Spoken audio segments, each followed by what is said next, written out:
Assalamualaikum warahmatullahi wabarakatuh. Halo pemirsa dan pendengar, apa kabar Anda hari ini?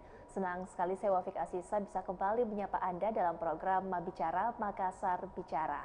Pemirsa dan pendengar, episode kali ini kami mengangkat tema terkait peran Komisi D dalam optimalisasi program Pemkot Makassar.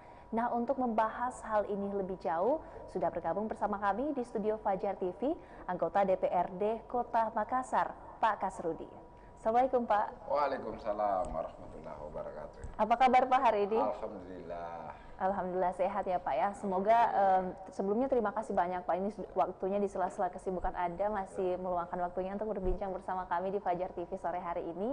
Kami ingin membahas nih Pak seputar pendidikan dan juga kesejahteraan sosial khususnya di komisi Anda.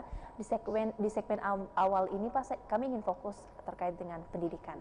Anda melihat nih Pak, beberapa waktu terakhir ini, hari-hari terakhir terkait dengan kualitas pendidikan kita di Kota Makassar, Anda melihat seperti apa Pak?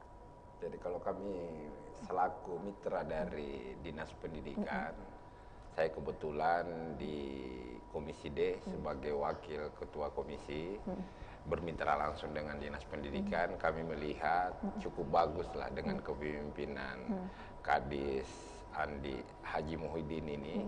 Kami melihatnya cukup bagus, dan bahkan kesini ini pendidikan kita sudah mulai